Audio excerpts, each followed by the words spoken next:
Hey guys, I was just having a I was just going to show you a quick video on this, basically taking a key fob apart. This one happens to be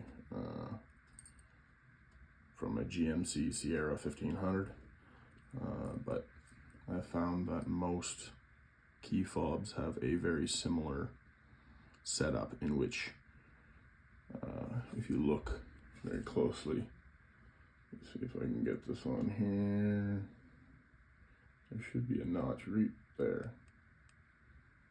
Typically this notch will be close somewhere around where the actual key ring connects to the actual key. This one just happens to be already kind of chewed apart, just because it looks like this key fob, the battery's been replaced multiple times. And this one, if you just pry here with a flathead screwdriver, you can see that you can get just kind of work it in there and pop it, and then it should pop right apart. And then this one kind of opens just like a clamshell. And you pop this guy out. I need the, let's see. Yeah. Pop that battery out. And this one looks like it's a CR2032. And you have the positive side going down, it says right there. I just happen to have one of those kicking around.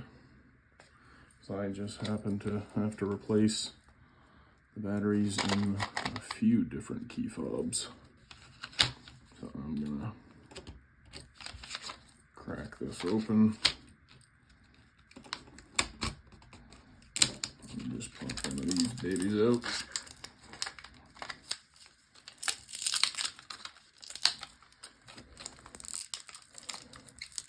Okay, positive side down, and then we'll just take this, click this back together.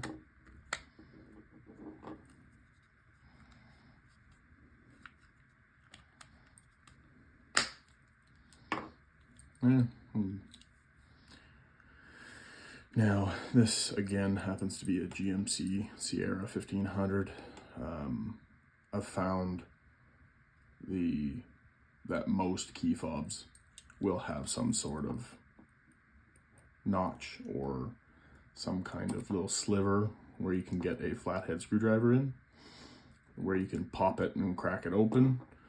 From there, I know some of the Dodges will have a small set screw that you have to unscrew as well, and then you can crack the thing in half and pop the battery out. They will take slightly different batteries, but typically it'll be some type of coin battery. And for this one here, I can leave the link in the description as far as the batteries required for it. And again, that's a CR2032. So, okay, and yeah. I appreciate it if you can click the subscribe button, and we'll see you next time.